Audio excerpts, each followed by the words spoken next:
अस्सलाम वालेकुम नाज़रीन, मैं हूं आपका मेज़बान चौधरी अशरफ और आप देख रहे हैं लाहौर स्पोर्ट्स। नाज़रीन, जैसा कि हमने आपसे वादा किया है कि अपने इस प्रोग्राम के ज़रिए हम खेलों से वाबस्ता जो शख्सियात हैं उनसे आपका तारफ़ करवाएंगे, आपके प्रोग्राम में इसमें लेके आएंगे और उनसे उनकी राय भी जानेंगे कि इस वक्त खेलों में क्या कुछ हो रहा है और वो क्या कुछ करने जा रहे हैं। जी हाँ नाज़रीन, आज हमारे मेहमान हैं पाकिस्तान ओलंपिक एसोसिएशन के सदर लेफ्टिनेंट जनरल सैयद आरिफ हसन। जी सैयद आरिफ हसन साहब, बताएं क्या इस वक्त खेलों के हवाले से हो रहा है। शुरू करना चाहता हूँ कि with a lot of appreciation for our health care workers जो कि इस पेंडेमिक को हैंडल कर रहे हैं और इसको साथ डील कर रहे हैं और डील कर रहे हैं at the cost of their own life, at the welfare of their children, at the welfare of their family. तो ओलंपिक एसोसिएशन की तरफ से मैं आज ये मैसेज भेजना चाहता हूँ कि हम आप सबको रियली विथ फुल रिस्पेक्ट आज हम आपको खराज तहसीन पेश करते हैं कि आपने अपने लिए अपनी सेहत, अपनी आसानी, अपनी आराम छोड़ के और आपने इस वक्त मुल्क की आपने कितनी खिदमत की है। We salute them and we are proud of them.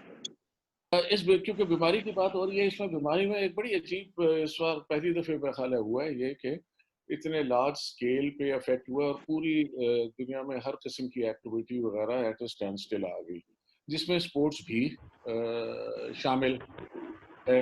और स्पोर्ट्स एक्टिविटी तो इतनी हिट हुई है कि आपको पता है कि टोक्यो ओलंपिक्स को पोस्टपोन करना पड़ गया था, क्योंकि वहाँ पे अगर 8-10 हज़ार 12 हज़ार लोग वहाँ पे इकट्ठे होते और तो वहाँ पे बड़ा सीरियस मामला बन सकता था। कोशिश की थी आईओसी ने आखिरी मिनट तक कि जी इसको कोशिश अगर हो सके, बट वो क्योंकि बीमारी मतलब उस पर कंट्रोल नहीं हुआ तो देयरफॉर उनने ये पोस्टपोन कर दी। हमें बड़ा सीरियसली सोचना चाहिए और मैं रिक्वेस्ट ये करूंगा कि आप लोग भी अगर इसके ऊपर थोड़ी सी रिसर्च करें कि आस्ते आस्ते अब हमें ओपनिंग अप की तरफ जाना चाहिए स्पोर्ट्स की। मैं ये नहीं कह रहा हूँ कि एकदम से पूरे आप स्पोर्ट्स ग्राउंड भर दें, वो डेंजरस होता है, उस तरह से नहीं, बट काफी ऐसे आपके स्पोर्ट्स हैं जो कि तमाम एसओपीज को मद्देनजर रखते हुए भी कराए जा सकते हैं। अब जैसे अगर नॉन कॉन्टैक्ट स्पोर्ट्स है, अगर टीम स्पोर्ट्स है तो वो उसका naturally major, but team sports में भी आपने देखा होगा प्रीमियर लीग शुरू हो गई है, चैंपियंस लीग शुरू हो गई है बाहर यूरोप में इंटरनेशनली। तो वो बट अभी मैं ये कहता हूँ कि हमें ये करना चाहिए कि जो नॉन कॉन्टैक्ट स्पोर्ट्स हैं उसमें कम से कम हम इसकी एक्टिविटी शुरू की जाए और फिर से बाहर लेके आ, क्या मतलब मिसाल के तौर पे ऑल्दो वो दूसरी डिफरेंट टाइप ऑफ गेम है, बट गोल्फ है, आप आर्चरी के ऊपर कर सकते हैं, उसमें कोई उसमें प्रॉब्लम नहीं है, आपका सोशल डिस्टेंसिंग होता है। आप टेबल टेनिस कर सकते हैं, सिंगल्स, आप टेनिस के सिंगल्स का हो सकता है। तो ये चीज़ें हो सकती हैं और मैं गवर्नमेंट से रिक्वेस्ट करूंगा आपके थ्रू कि जी थोड़ा थोड़ा आहिस्ता आहिस्ता ओपनिंग अप की तरफ सोचें, ऑफ कोर्स सारी प्रिकॉशंस को मद्देनजर रखते हुए। आईओसी और ओसीए का ताल्लुक है, उनकी जो पॉलिसी ऑन दिस है कि वो ये कह रहे हैं कि एहतियात पूरी रखनी है मगर आहिस्ता आहिस्ता आप ओपनिंग अप शुरू करें। इसीलिए आपने देखा कि बाहर जैसे आपने खुद मिसाल दी कि फुटबॉल खुल गया है, क्रिकेट भी शुरू हो गई है विदाउट क्राउड, तो इसी तरह आहिस्ता आहिस्ता अभी फुल ऑल आउट इसके लिए जाने के लिए क्राउड खास तौर से जहाँ पे हो जाता है या जहाँ पे आपको ये डर हो कि इन्फेक्शन हो, उस पे आईओसी ने सब ने ये कहा है कि आप एहतियात करें। मगर जैसे वो ये जो प्रोग्राम भी था फिजिकल फिटनेस वाला, अपने खिलाड़ियों को फिजिकल फिट रखें, उनके साथ कोऑर्डिनेट करें, उनके प्रॉब्लम्स जो होते हैं उनको रिजॉल्व करें और उस किस्म की गेम्स जो कि नॉन कांटेक्ट स्पोर्ट्स हैं, या उनने नॉन कांटेक्ट नहीं कहा बट ये मैं इस्तेमाल कर रहा हूँ लफ्ज़, तो इस किस्म की स्पोर्ट्स इवेंट्स जो आप कराना चाहते हैं वो उस पर आप ज़रूर कराएं ताकि आस्ते आस्ते एक्टिविटी शुरू हो, ग्राउंड से भरें और इसमें खिलाड़ियों को अपनी फिटनेस की तरफ लेके जाएं। तो इसमें physical fitness, online games, sports, یہ ہے. اور جیسے میں نے آپ کو بریف کیا کہ اس میں کافی حد تک ہم شروع ہو گئے ہیں اور انشاءاللہ اس کو ہم لے کے جائیں گے. گورنمنٹ کو ہم انشاءاللہ بھی لکھیں گے کہ جی اس کو اس طرح سے اگر آپ اوپن کریں تو بڑا آسان ہو سکتا ہے. تو یہ اور جہاں تک ٹوکیو اولمپک آپ کا سوال تھا, اس میں ابھی تک جو پوسٹپونمنٹ ہوئی ہے اس میں اور فردر آگے کہ نہیں, اس میں ڈسکشن ضرور ہو رہا ہے کہ جی ہو سکتا ہے اس کو کہیں اور زیادہ آگے لے جائے, بٹ ابھی تک آئی او سی کی طرف سے یہ کوئی انڈیکیشن نہیں ہے. وہ تو کہہ رہے ہیں کہ جی جو ہم نے نئی ڈیٹ لی ہے اس کے اوپر ہم جائیں گے. جاپان میں اپنے جو ان کی پاپولیشن ہے وہ اپنا جو کچھ کہہ رہی ہے, بٹ سب امید یہی رکھ رہے ہیں کہ ابھی جس طرح سے ہینڈل کر رہے ہیں, اگر لاک ڈاؤن وغیرہ صحیح رہا, سارا کچھ رہا اور اس کا جو اسپریڈ والا حصہ ہے وہ کنٹرول میں آ گیا, تو ہم اس کو پھر ڈیفینیٹلی موقع پہ کرائیں گے. اور ہو سکتا ہے اس میں کوئی موڈیفیکیشنز بھی لے آئیں, ہو سکتا ہے کچھ نمبر کم کر دیں, کچھ وہ ابھی وہ لوگ سوچ رہے ہیں, انہوں نے ہمارے ساتھ ابھی تک شیئر نہیں کے بارے میں. ساؤتھ ایشین گیمز کے بارے میں ہمیں کیونکہ یہ الاٹ ہوئی ہے تو ہم نے جنوری میں گورنمنٹ کو لکھا تھا میٹنگ کے بارے میں, بٹ اس کے بعد پھر یہ کووڈ وغیرہ ہو گیا, اس کی وجہ سے کچھ ڈیلے ہو گیا ہے. تو انشاءاللہ جیسے یہ حالت بہتر ہوگی we will again get in touch with them اور اس کے ساتھ مل کے بیٹھ کے ان کے ساتھ ایک کنسولیڈیٹڈ پروگرام بنا کے اور ریسورسز اپنے یوز کے ساتھ ایئر مارک کر کے, اینڈ انشاءاللہ we will try to give the country a games جو کہ انٹرنیشنل اسٹینڈرڈ کی, کم سے کم انٹرنیشنل اسٹینڈرڈ کی ہو, if not better. Performance parameters کیا ہیں, یہ بڑا ضروری ہے سمجھنا. کیا اسپورٹس ڈیولپمنٹ پی او اے کی رسپانسبلٹی ہے یا کسی اور ادارے کی ہے؟ اس حساب سے پرفارمنس جج کرنی چاہیے کسی بھی آرگنائزیشن کی. اگر ایک آرگنائزیشن بجلی پیدا کر رہی ہے تو اس کو یہ آپ نہیں کہہ سکتے کہ جی اس نے تو گیس پروڈیوس ہی نہیں کی. تو جو جس کی پرفارمنس ہے اس کو اس یا اس کے پیرامیٹرز ہیں, رسپانسبلٹیز ہیں, ڈیوٹیز ہیں, اس کو اس بیسس پہ آپ جج کریں. اور یہ پرسنل اور پرسنالٹیز کے اوپر اگر جائیں گے تو پھر کوئی سسٹم نہیں آپ کا چل سکتا. تو آئی تھنک یہ انڈرسٹینڈنگ بالکل کلیئر ہونی چاہیے کہ جی جس کا جو کام ہے وہ کرے. اور اسی لیے میں نے آپ کو کہا کہ اگر آپ اسپورٹس بورڈ کا وہ کانسٹیٹیوشن نکالیں, بڑا کلیئرلی دیا ہوا ہے کہ to develop sports in the country to the level which is prevailing internationally. ان کا یہ بھی دیا ہوا ہے کہ ٹو ریز فنڈز. اب یہ چیزیں جو رسپانسبلٹیز ہیں, آپ ہمارا بھی کانسٹیٹیوشن سامنے رکھ لیں اور آپ دیکھ لیں, دونوں کو کمپیئر کر لیں, بالکل کلیئر ہو جائے گا کہ کس نے کیا کرنا ہے. اور یہ صرف یہ کہنا کہ جی ٹیم سلیکشن, اب اس میں بھی کلیئر کر دوں کہ جی بیسک چیز یہ ہوتی ہے کہ جو ٹیم سلیکشن ہوتی ہے وہ فیڈریشن کا کام ہے. جو فائنینسز وغیرہ آتے ہیں وہ نیچرلی اسپورٹس بورڈ سے آتے ہیں. اور اس کے بعد جو بھیجا جاتا ہے, کیونکہ ایکریڈیشن وغیرہ کا انٹرنیشنل سسٹم ایسا ہے, وہ مجبوراً ہمارے تھرو پی او اے کے تھرو جانا ہوتا ہے. تو لہٰذا یہ اس طرح سے کوآرڈینیٹڈ موومنٹ چلتی ہے. یہ کہنا کہ جی اکیلا جو مرضی ہوتا ہے اس کو بھیج دیں, جو مرضی ہوتا ہے اس کو نہ بھیجیں, یہ I don't think that is correct. یہیں پہ 18th amendment is an issue at all.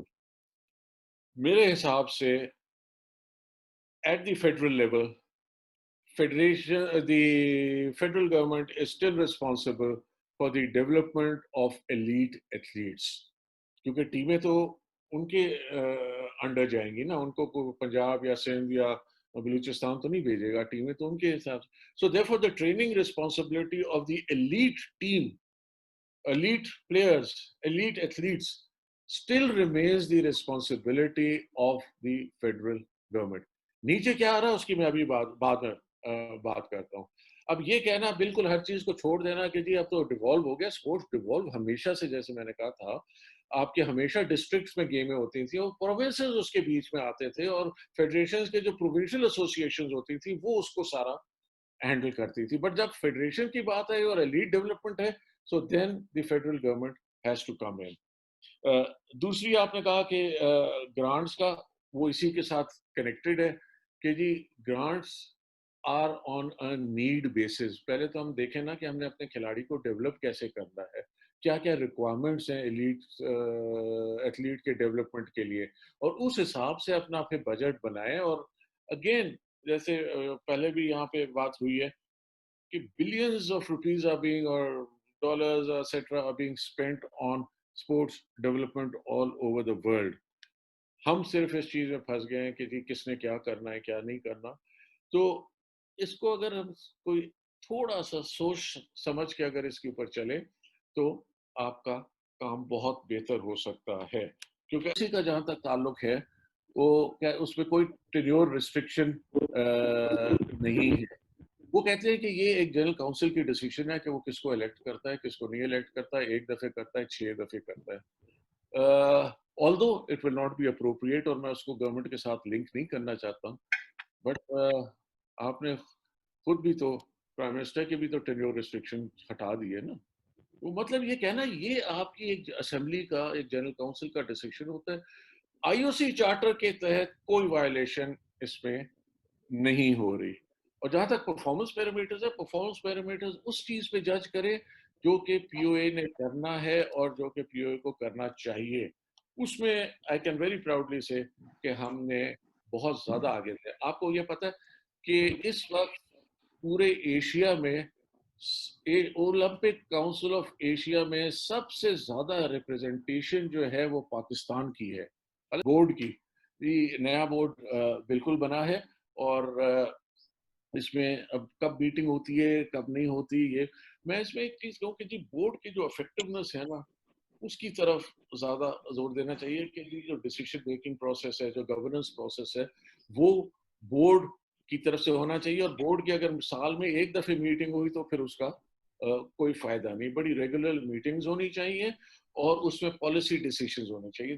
दूसरी चीज मेरा पॉइंट ये है, मे बी मैं गलत हूँ और आई होप मैं किसी को इसके ऊपर नाराज ना कर दूं फिर, कि जो आपके जितने डिसीजंस हैं वो सारे बोर्ड के थ्रू आने चाहिए, क्योंकि आपने एक बोर्ड बनाया है. अब मैं आपके आ जाता हूँ पॉइंट पे कि जी हॉकी नहीं है और फुटबॉल है. आपकी बिल्कुल ऑब्जर्वेशन सही है. अगर बोर्ड बनाना है तो बोर्ड में भी उसी तरह से इसको हैंडल करना चाहिए जैसे हम पीओए में करते हैं कि 2-3 रेप्स या 1-2 रेप्स या जितने आपकी कैपेसिटी है वो ओलंपिक स्पोर्ट्स के हो और कुछ नॉन ओलंपिक स्पोर्ट्स के हो. उसी में आपके पास कुछ मार्शल आर्ट्स के हो, कुछ पार गेम के हो, ताकि आपकी रिप्रेजेंटेशन जब है, जब आपको एडवाइस चाहिए है तो वो वहां पे लोग बैठे हों जो आपको एडवाइस कर सकें कि जी इस वाली गेम्स को इस तरह से हम हैंडल कर सकते हैं. जहां तक फुटबॉल का आपने ताल्लुक है, हाँ ये एक सरप्राइज था क्योंकि टेक्निकली और I think legally I would not like to say, but technically वो football is not a federation as yet. It's a committee जो कि अभी वो फेडरेशंस की तरफ आ रही है, बिल्डअप कर रही है उसको. हॉकी, यस, हॉकी आपकी मेजर गेम है और आपको उसमें है. अगर कोई गवर्नेंस इशू है तो उनको तो बड़ी आसानी से सॉर्ट आउट किया जा सकता है कि ये प्रॉब्लम है, ये नहीं है, ये वो तो वो वहीं पे सॉर्ट आउट किया जाता है. बट हॉकी की डेवलपमेंट अगर हम ये चाहते हैं कि हम वापस आए हॉकी में जहाँ पे हम पहले थे, तो फिर उनका इंक्लूजन हमें कंसिडर जरूर करना चाहिए. इल्तिजा करना चाहता हूँ कि जहाँ तक हमारा ताल्लुक है, हम I assure all of you and I assure everyone कि जी we would like to work in a very coordinated and a very efficient manner with everyone. हमारा कोई कहीं अना का मसला नहीं है, कोई किसी का मसला नहीं है, बट सिर्फ all that we request is respect for the institution. एक दूसरे की हम रिस्पेक्ट करें, एक दूसरे के हम वो करें और उसके साथ मिल के हम चलें. एंड आई गारंटी यू कि एक दफे आप सिर्फ एक साल अगर ये इसको आप ट्राई करें, आप देखिएगा स्पोर्ट्स कहाँ से उठ के कहाँ चली जाती. मेन एम ये था मेरा कि मैं मैसेज जो देना चाहता हूँ कि जी हम सब मिल के, मैं आज आपको गारंटी कर रहा हूँ कि हमारी तरफ से कभी आप हमें you will not find us wanting जैसे आप कह रहे हैं, मगर ये मिल के अगर आप हम लोग सब चलेंगे तो जो प्रॉब्लम्स हैं उनका हल भी निकल आएगा. थैंक यू जी. अब आप جی ناظرین، جیسے آپ نے دیکھا کہ ابھی سید عارف حسن صاحب نے بہت تفصیل کے ساتھ ہمارے اس انٹرویو میں انہوں نے بتایا کہ اس وقت پاکستان میں اور پاکستانی کھیلوں کے حوالے سے کیا کچھ ہو رہا ہے، اور پاکستان سپورٹس بورڈ کے ساتھ مل کر وہ کیا کچھ کرنا چاہتے ہیں، اور جو ساؤتھ ایشین گیمز کی میزبانی پاکستان کے پاس ہے اس حوالے سے بھی وہ حکومت کے ساتھ مکمل رابطے میں ہیں، اور وہ حکومت کے ساتھ مل کر وہ کھیلوں کی بہتری اور جو سپورٹس پالیسی حکومت بنانا چاہتی ہے اس حوالے سے بھی وہ پوری اپنی ان پٹ دینا چاہتے ہیں کہ اگر پاکستان سپورٹس بورڈ ان سے لینا چاہے۔ سید عارف حسن صاحب، ہم آپ کا شکریہ ادا کرتے ہیں، آپ کا بہت شکریہ، آپ نے وقت ہمارے لاہور سپورٹس کو آپ نے وقت دیا، شکریہ، خدا حافظ۔